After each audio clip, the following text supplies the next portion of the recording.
నొప్పి మాయం, సర్జరీ దూరం. మోకాలు మరియు నడుము నొప్పులను ఇకపై భరించాల్సిన అవసరం లేదు. ఆపరేషన్ లేకుండా అత్యాధునిక చికిత్స. Indo British advanced pain clinic. సంప్రదించండి 9807556789. పవన్ కళ్యాణ్ నిన్నటి వరకు హీరో, ఓ పార్టీకి అధ్యక్షుడు, ఇప్పుడు ఎమ్మెల్యే. 2.5 లక్షల మందికి పైగా ఉండే జనానికి ప్రతినిధి, అలాగే రాష్ట్రానికి డిప్యూటీ సీఎం. ఈ తాజా పాత్రలో పవన్ ఎలా ఉంటారు, ఏం చేస్తారు, పదవి బాధ్యతలు ఎలా నిర్వహిస్తారు అనే చర్చ మొదలైంది. అదే సమయంలో ఆయన సినిమాల సంగతి ఏంటి, ఈ పదవితో పాటు ఆ రంగంలో కూడా కంటిన్యూ అవుతారా అనే చర్చ జరుగుతోంది. ఇంతకీ పవన్ ఏం చేయబోతున్నారు? వివిధ వృత్తుల్లో ఉండేవారు రాజకీయాల మీద మోజుపడడం సహజం. చాలా మంది పారిశ్రామికవేత్తలు, సినీ నటులు అలా రాజకీయాల్లోకి వచ్చిన వాళ్లే. సినిమాల నుంచి రాజకీయాల్లోకి వచ్చి రాజకీయాలనే వృత్తిగా మార్చుకున్న వాళ్లు తక్కువే. గతంలో ఎన్టీ రామారావు ఒక్కరే పూర్తిస్థాయి రాజకీయ నాయకుడిగా ఉన్నా ఆయన మధ్యలో 1-2 సినిమాలు తీశారు. ఆ తరువాత చిరంజీవి సినిమాలు మానేసి ప్రజారాజ్యం పెట్టుకుని పోటీ చేసి 18 సీట్లు గెలిచి పార్టీని కాంగ్రెస్లో విలీనం చేసి కేంద్ర మంత్రి రాజకీయాల నుంచి పూర్తిగా నిష్క్రమించారు. సినిమా ఛాన్సులు తగ్గుతున్న చివరి దశలో రాజకీయాల్లోకి వచ్చిన రోజా అడపాదడపా టీవీ షోలలో కనిపిస్తూనే ఉండేవారు. ఇప్పుడు ఈ వంతు పవన్ కళ్యాణ్కు వచ్చింది. వాస్తవంగా పార్టీ పెడుతూనే సినిమాలను వదిలేయాలని ఆయన నిర్ణయించుకున్నారు. వదిలేశారు కూడా. 2019 ఎన్నికల్లో ఓడిపోవడంతో మళ్లీ సినిమాలలో వకీల్ సాబ్గా రీఎంట్రీ ఇచ్చారు పవన్. రీఎంట్రీ తర్వాత కూడా సినిమాల్లో ఆయన జోరు ఏమాత్రం తగ్గలేదు. ఓ పక్క పార్టీని నడుపుతూ వారాహి యాత్రలు చేస్తూనే ఇంకో పక్క సినిమాలను మేనేజ్ చేశారు. బీజేపీ ఢిల్లీ పెద్దలతో చర్చలు, సమావేశాలు చేశారు. జగన్ గెలవకూడదు, ప్రతిపక్ష ఓటు చీలకూడదు అనే కాన్సెప్ట్తో టీడీపీ, బీజేపీ, జనసేన కూటమిని ఏర్పాటు చేయడంలో కీలకమయ్యారు. పోటీ చేసిన 21 అసెంబ్లీ సీట్లు, 2 పార్లమెంటు సీట్లు గెలిచి 100కి 100% స్ట్రైక్ రేట్తో దున్నేశారు.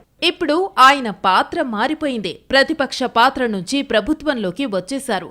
సినిమా హీరోగా రాజకీయాలు చేయటం వేరు. కానీ ఇప్పుడాయన డిప్యూటీ సీఎం, 6-7 శాఖలకు మంత్రి.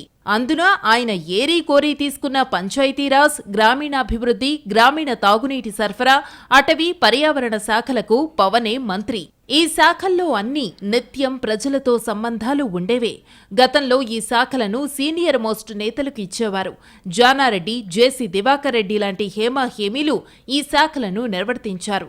అలాంటి శాఖలను తీసుకున్న పవన్ వాటికి న్యాయం చెయ్యాలంటే ఫుల్ టైం దృష్టి పెట్టాల్సిందే.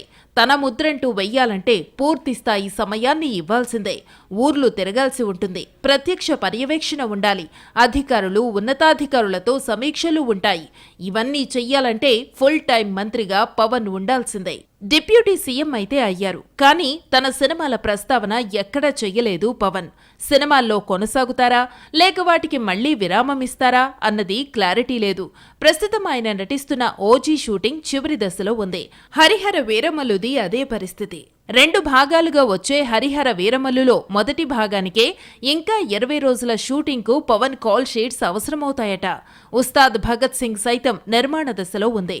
మరి వాటిని ఎప్పుడు పూర్తి చేస్తారో చూడాలి. ఒక్కో సినిమాకు 50 కోట్లకు పైగానే తీసుకునే పవన్ కళ్యాణ్ సినిమాలతోనే సొంత క్యాడర్ను ఏర్పాటు చేసుకున్నారు. సినిమాలిచ్చిన ఇమేజ్ ఆయన్ను జనసేన రూపంలో జనానికి దగ్గర చేసింది. మరి అవే సినిమాలను వదిలేసుకుంటే ఆయన ఫాలోయింగ్ ఎలా ఉంటుందో చూడాలి. నిర్మాణంలో ఉన్న సినిమాల వరకు పూర్తి చేసి పూర్తి కాలం శాఖలపై దృష్టి పెడతారని ఫిలిం నగర్ సర్కిల్స్ లో వినిపిస్తోంది. దానికి పవన్ వర్గాల నుంచి క్లారిటీ రావడం లేదు. అటు సినిమాలు, ఇటు మంత్రి పదవి అంటే కుదిరే పని కాదు. ఎందుకంటే రాజకీయాలలో పవన్ కు చాలా టార్గెట్స్ ఉన్నాయి. వాటన్నింటినీ నెరవేర్చుకోవాలంటే ఫుల్ టైం పొలిటీషియన్ గానే ఉండాలి. 2 పడవల మీద ప్రయాణం అంటే కష్టమనే అభిప్రాయం కూటమిలోనే వ్యక్తమవుతోంది. ఎన్టీఆర్ రాజకీయ ప్రవేశం చేస్తూనే సినిమాలకు స్వస్తి చెప్పారు. నా దేశం పేరుతో చివరిగా ఓ సినిమా తీసేసి తెలుగుదేశం పార్టీ పెట్టి సీఎం అయ్యారు. అంతకు ముందే ఆయన నటించిన చండశాసనుడు 1983 అసెంబ్లీ ఎన్నికలకు ముందు విడుదలైంది. ఆయన సీఎం అయ్యాక 1984 లోక్సభ ఎన్నికలకు ముందు పోతులూరి వీరబ్రహ్మేంద్ర స్వామి చరిత్ర సినిమా విడుదలై హిట్ కొట్టాయి. ఇక తన సేవలన్నీ ప్రజలకేనన్నారు ఎన్టీఆర్.